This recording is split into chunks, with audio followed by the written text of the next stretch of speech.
Hello po sa lahat po ng mga fans at followers ni Miss Catherine Bernardo na nag-aabang at umaantabay sa mga updates natin. Ako po, meron po tayong pag-uusapan ngayon dahil itong si Catherine Bernardo ay pilit na hindi na po niya inilalaban yung sarili niya kasi parang meron pong mga parang ikaw ay iboboto ng tao para po ikaw yung mag-number 1. For the longest time, si Miss Catherine po talaga, lagi po siyang nagna-number 1. Sa dami po ng mga supporters ni Catherine, hindi po malabo talaga na pinaglalaban po siya ng mga fans. Kadalasan po kasi sa mga poll, just like sa mga social media, may mga ibang celebrity, tapos yung mga tao yung boboto para bigyan ng award or parang tanghalin siya na pinakamaganda, pinaka-sexy.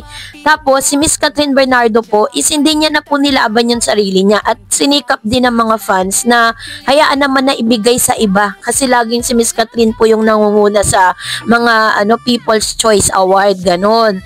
So, dahil dito, naging big issue po ito sa social media. So, pag-uusapan natin yan. At saan nga ba parang sumugal? At saan nga ba parang mayroon pong bagong business venture itong si Mama Mina?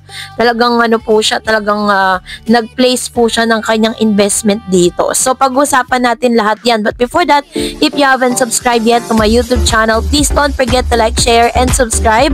At i-hit mo na rin ang notification bell for more showbiz updates. So, bago tayo magpatuloy sa ating updates for today's video, of course, nais ko pong pasalamatan kayo for always watching and trusting this channel. Thank you so much sa inyong laging panonood at palagi ang pagsubaybay sa mga updates po natin. And for today's video, ito palang nanay ni Miss Catherine Bernardo ay nakisosyo sa Metro Manila Film Festival 2025 entry na Anne Mary. So, magaganap po yan this coming December. Yan po yung mga lumalaban sa Manila Film Festival. Pagkatapos si Judy Ann Santos na nakisosyo sa pelikula ng Espantaho sa Quantum Films at Cineco Production noong 2024, ang mami naman ni Catherine Bernardo na si Mrs. Min Bernardo ang sumosyo sa pelikulang Anne Mary.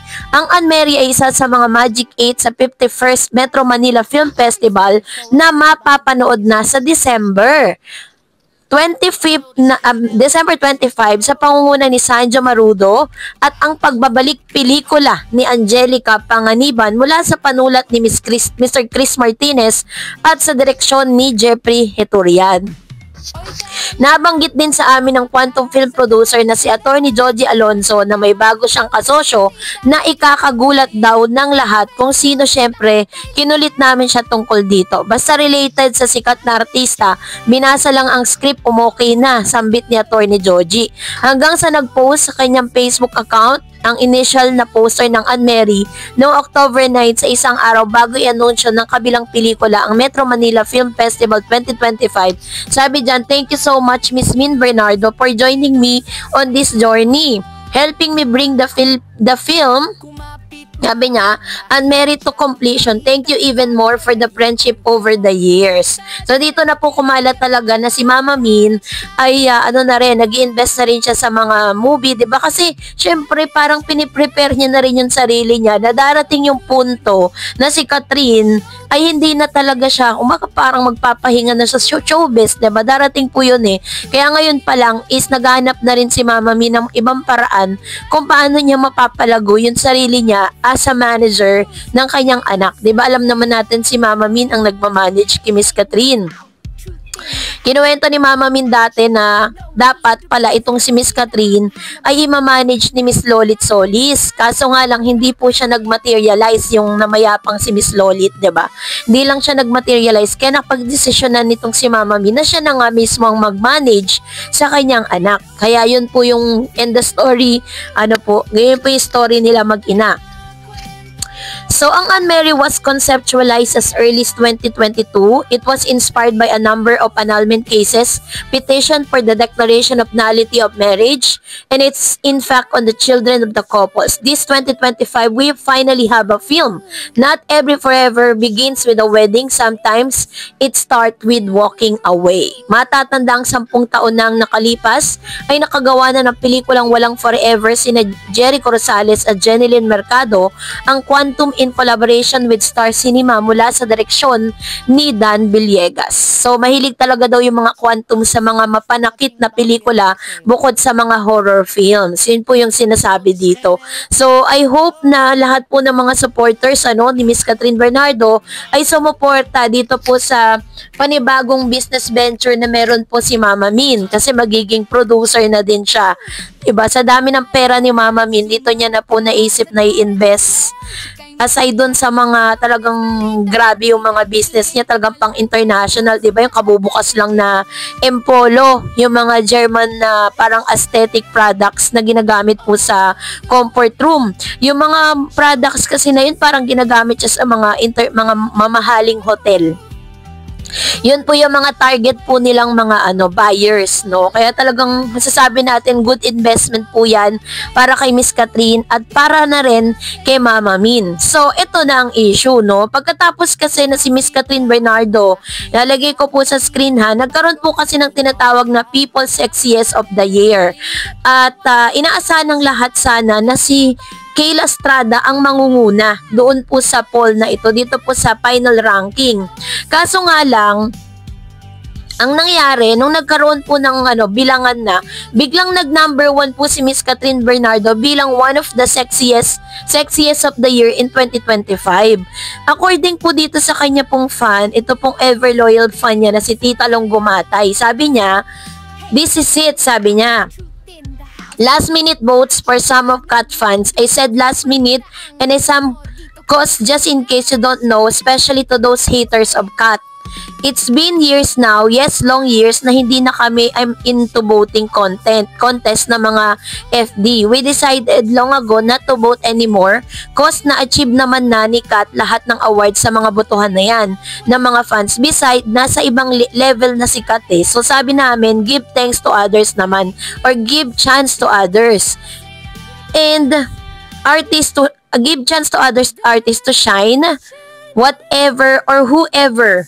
No, sabi niya ganun, prove anymore. We did it for the longest year yan, no? So, ganun na nga. Sabi po dito ni Tita Long, kaso nga lang kasi, nasabi niya na wala na pong dapat patunayan pa si Miss Cathryn Bernardo sa mga ganitong parang hindi naman kalakihang mga awards, diba? Kasi pero yan po ay boto ng mga tao. Pero dahil nga po doon po during the poll voting yung votation na doon sa SOCMED na yon, doon sa pinaka people sexiest parang celebrity na iboboto mo doon, 'di ba, online, tas kung sino yung po yung maraming boto. Syempre considering na ang dami pong mga fans ni Miss Cathryn, ihiwalay na natin yung bashers, pero madami pa rin po yung mga fans niya. Nung mga yung mga una pa lang, as in talagang hindi po nangunguna si Miss Kat kasi nga parang hindi na parang sinasabi ng mga fans na okay na si Kat, na achieve niya na lahat ng mga dapat niyang ma-achieve. Pero dahil po sa mga bashing, dahil nga nangunguna si Kayla Estrada doon po sa poll na yon, ang ginawa po ng mga supporters ni Miss Cathryn, doon po sa pinaka last minute ay binonggahan po nila yung pagboto, kaya naging number 1 ito pong si Miss Cathryn Bernardo. So it only means na the more po na binabash si Cathryn, mas lalo lang po talagang umiinit yung pagsuporta binibigay sa kanya ng mga fans niya, ng mga supporters niya, lalo na po ngayon, 'di ba? Pagkatapos po mabigyan ng award si Miss Cathryn Bernardo bilang most influential celebrity of the year in 2025, ang dami pong mga kumuda. Ngayon, ang tanong ko po, sino po ba ang gusto nyong ma-awardan na most influential? Kayong mga bashers? Diba? Kung tutuusin, napakaganda po ng influence si Miss Cathryn. Hindi nga lang po siya nagbibigay ng kanya pong saloobin patungkol sa mga corrupt na government. But it doesn't mean na na po siya, na parang wala na siyang pakialam. Remember na si Miss Cathryn din po ay isa sa pinaka-highest paying taxes dito sa Pilipinas. Kaya alam kong concern din po siya dyan. Kaya naman sa mga nagsasalita against Cathryn, yung taong talagang as in hindi pumapatol sa mga bashers, hindi nagsasalita against sa mga bashers, ay patuloy na binabash, pero patuloy pa rin siya talagang binibless ng binibless. Kasi si Miss Cathryn po, may mga ginagawa siyang hindi niya kailangan na ipakita sa publiko, no? Alam naman niya na So, mas lalo lang po talagang, mas lalong dumadami pa yung supporters ni Catherine kasi dito mo makikita kung anong klaseng artista si Catherine. Si Catherine Bernardo po yung tipo ng artista na kahit anong sabihin mo, hindi, they never fight back. Hindi po siya magsasalita. Lagi niya lang sinasabi na ano man ang sabihin ng ibang tao, it doesn't define who you are. Lagi niyo yung sinasabi yon dahil at the end of the day, kung sino man nakakakilala sa kanya, una, syempre ang Diyos. Pangalawa, yung mga siya mismo, sarili niya, kilala niya yung sarili niya. Kaya hindi po siya nasasaktan sa mga bashers. Kahit nga po sa mga intriga ni OG tsaka ni Christy, never po magsasalita yan. Ang magsasalita for him or for her is yung mga supporters niya. Kaya talagang magigigil na lang talaga yung mga bashers pero never po yan maglalabas ng saloobin niya patungkol sa mga bagay na yan. So, kayo po, anong yung saloobin patungkol dito? Comment down below. That's it for today. For more videos and updates, please don't forget to like and subscribe and please don't forget to follow my Facebook page, Dar Eds TV and Dar Eds channel. God bless everyone!